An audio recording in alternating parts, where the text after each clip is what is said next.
You'll never own a house like your sister. My mom's voice sliced through the kitchen like a knife. She leaned back in her chair, sipping her coffee with that smug little grin that always made my stomach churn. Beside her, my sister Allison smirked, flicking her perfect manicured nails against her phone screen. She'll be broke forever, Mom. Look at her, she can barely keep herself afloat. Before we begin, drop a comment and tell us where are you from and from which city you're watching our videos. And after watching the whole video, don't forget to tell us what would you do in this situation. Be honest. Tell me in the comments below. We read every comment. Let's begin. The air was thick with their laughter. They didn't even try to hide it.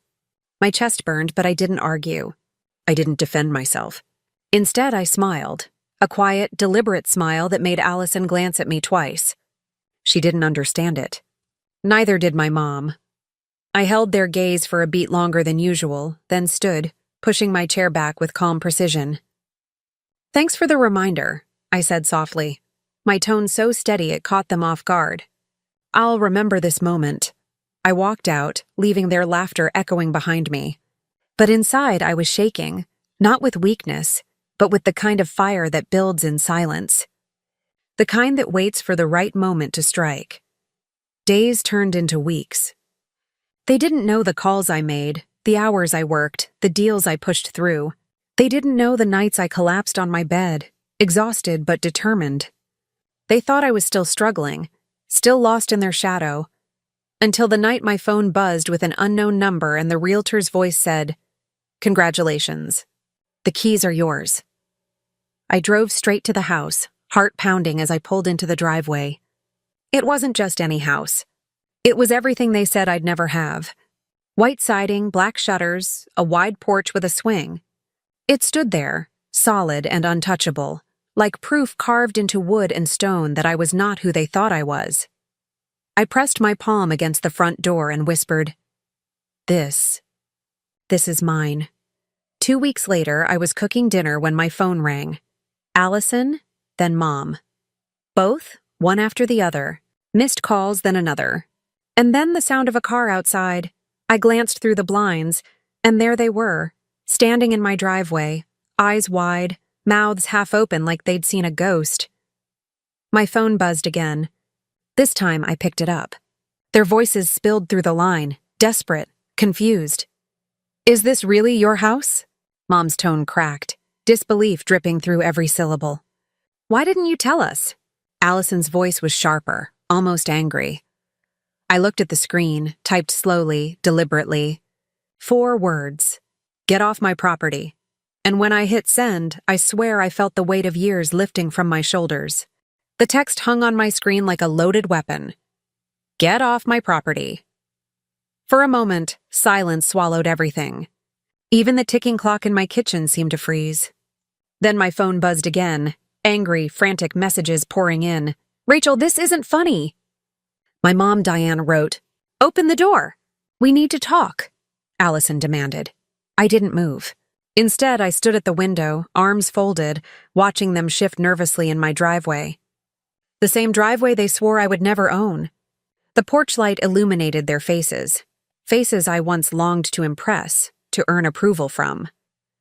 But tonight, their confusion was sweeter than any approval could ever be. Finally, I stepped outside. The night air was cool, sharp, wrapping around me like armor. I didn't slam the door. I didn't storm down the steps. I walked slow, controlled, deliberate, because real power doesn't scream. It whispers. Allison crossed her arms. "So it's true. You really bought this place." She spat the words out, like admitting it left a sour taste in her mouth. Diane's eyes narrowed. "How, Rachel? Tell me the truth. Did you get lucky? Did some man pay for this?" That was the sting I'd expected. Her old favorite weapon. Reduce me. Shrink my success into something I couldn't possibly have earned. I met her gaze, my voice low but steady. "No, Mom, no one gave me anything. I worked, I built. And I didn't need your approval to do it," Allison scoffed. "Please, don't act like you're suddenly better than us. You're still the girl who begged for rides, who borrowed money and never paid it back. Don't forget who you really are." Her words sliced, because they came from the same script she'd always used, reminders of my lowest moments.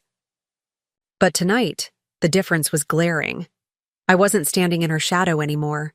I was standing on my porch. "You're right," I said softly, almost kindly. I was that girl. But I'm not anymore. And that's what you can't handle, Allison. You can't stand the idea that I changed while you stayed the same. Her jaw tightened, but she didn't answer. Diane finally stepped forward, her voice cracking, softer now. "Rachel, we're family. You can't just shut us out like this. This house, it's too big for you alone. Don't you want us here? That word, family. The one they always weaponized. Family when they wanted something. Family when they needed to pull me back into submission. But where was family when they laughed at me? When they doubted me? When they shoved my dreams into the dirt?" I took a slow breath, the kind that steadied my fire. "You want the truth, Mom?" "No, I don't want you here. Not after everything you've said, everything you've done. This house is my proof that I don't need your pity, your approval, or your permission. And I'll never let you tear it down." For a moment, the night was still. Then Allison's face twisted, desperate, furious. "You think this makes you someone? You think a house makes you powerful?" I smiled again, that same calm, unsettling smile that had rattled her weeks ago. "No, not the house. The fact that I did it without you." Diane's eyes shimmered. Anger or shame, I couldn't tell. She opened her mouth, but no words came. The silence between us stretched until I broke it with the simplest, sharpest line I'd ever said to them. "Now, get off my property." Their faces froze. Diane looked like she'd swallowed glass. Allison's hand twitched, like she wanted to slap the smirk off my face. But she didn't dare. "Not here. Not now."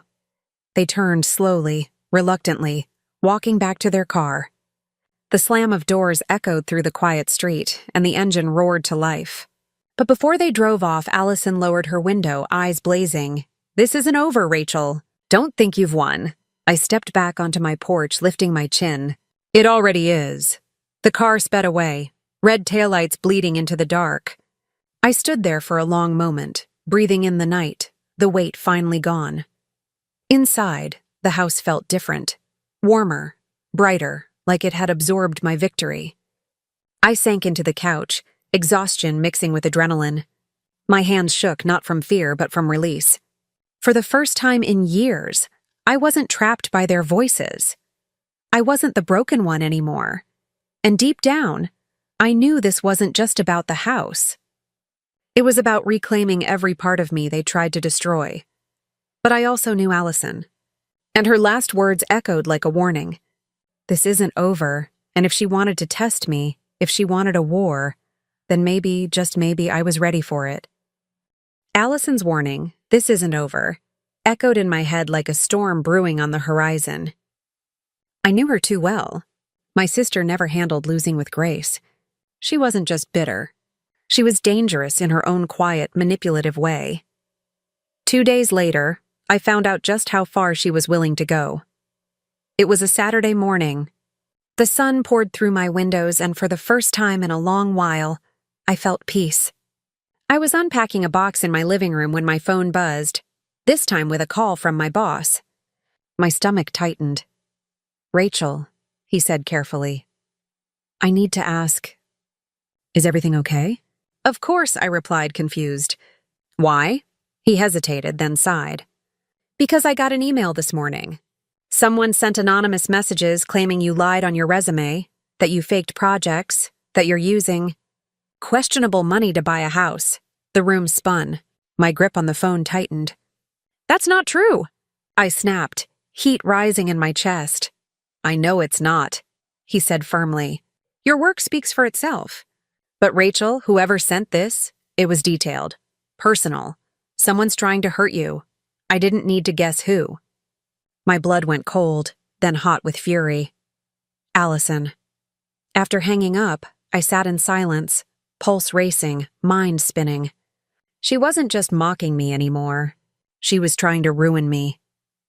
I stared out the window at the neighborhood I'd worked so hard to join, and for the first time I saw shadows in every corner. Not from strangers, but from family. That afternoon, my mom called. When I ignored the first 2 rings, she sent a message. "We need to talk about Allison.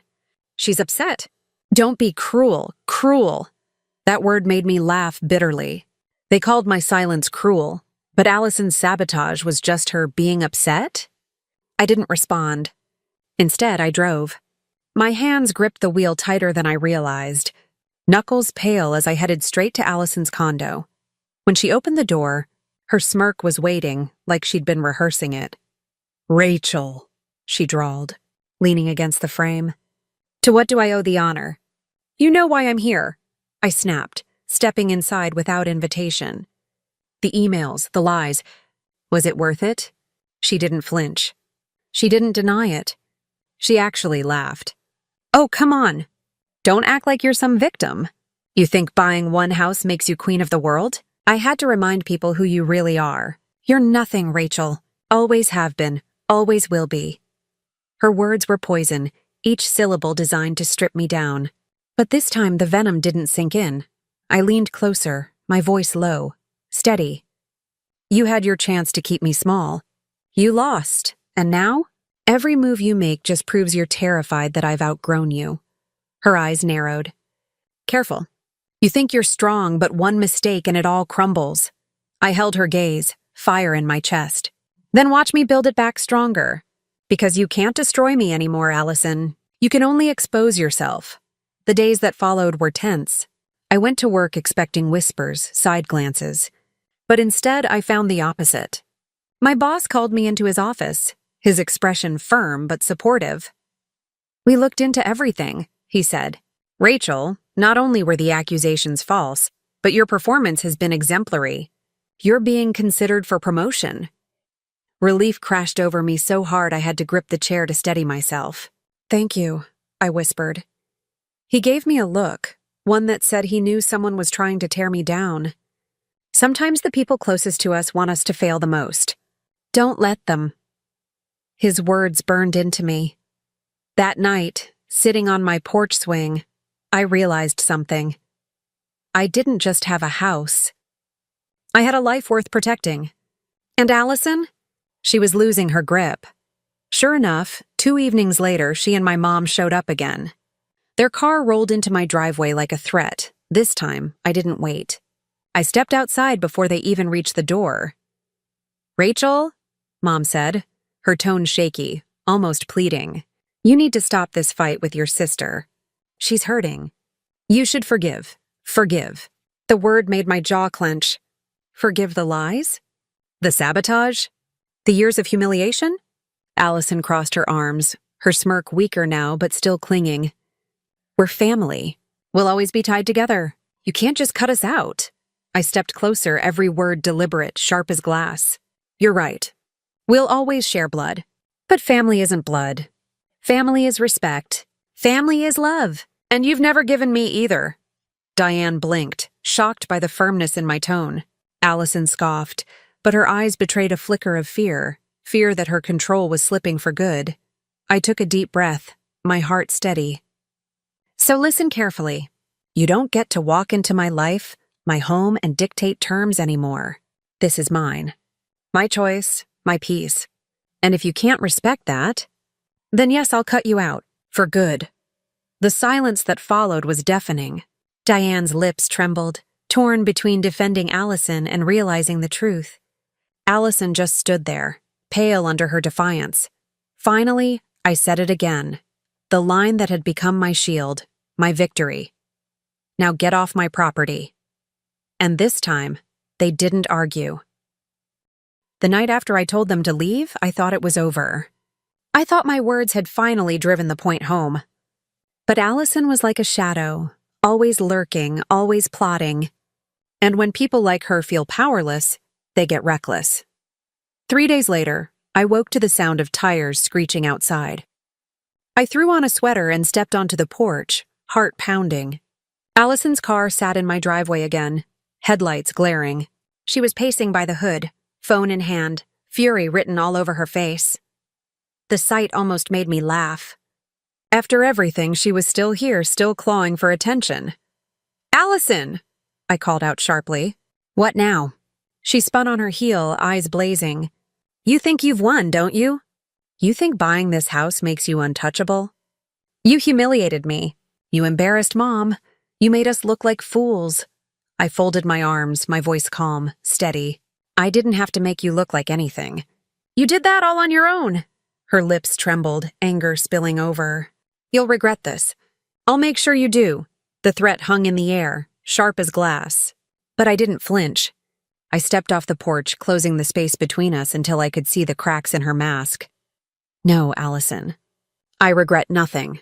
You've spent your life tearing me down, and for once I stood up. That scares you, doesn't it? That I don't need your approval anymore. Her jaw clenched, but I kept going, my voice gaining strength with every word. You wanted me to fail so you could stay on top. But here's the truth. You're drowning, Allison. Drowning in bitterness, in envy. And all I had to do was stop giving you power. For the first time, she had no comeback. Just silence. That's when Mom's car pulled in behind her. Diane stepped out, her face pale, almost fragile. She looked at me, then at Allison, and something inside her seemed to break. Enough! Diane's voice cracked through the night. I can't do this anymore. Rachel's right. We've treated her like she was nothing.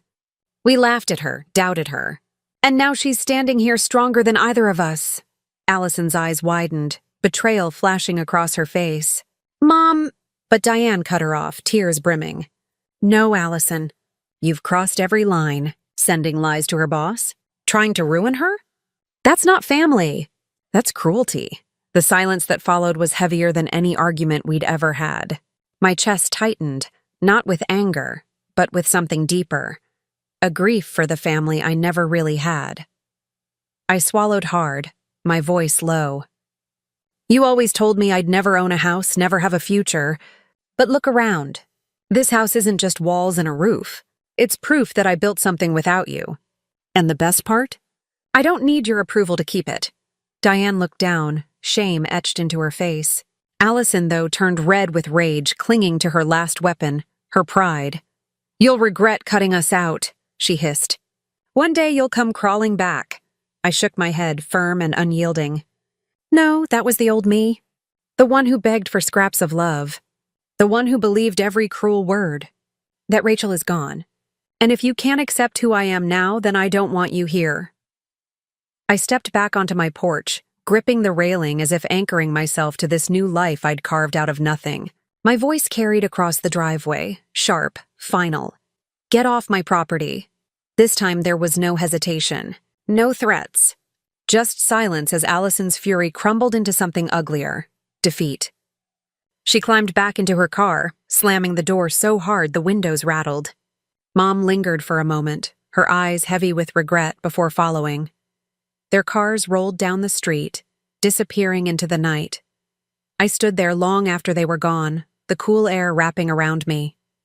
My chest ached, not from weakness, but from release. For the first time in my life, I wasn't the girl they mocked, the one they pitied, the one they underestimated. I was the woman who proved them wrong. Inside, the house felt brighter, alive with the hum of possibility. Every box I unpacked, every picture I hung was a declaration. I built this. I earned this. This is mine. And though part of me grieved the family I wished I'd had, the rest of me knew the truth. Sometimes the greatest victory isn't revenge. It's peace. I sat on the porch swing that night, the stars glimmering above, and whispered to myself the 4 words that had set me free. Get off my property. And for the first time, I believed them with every fiber of my being.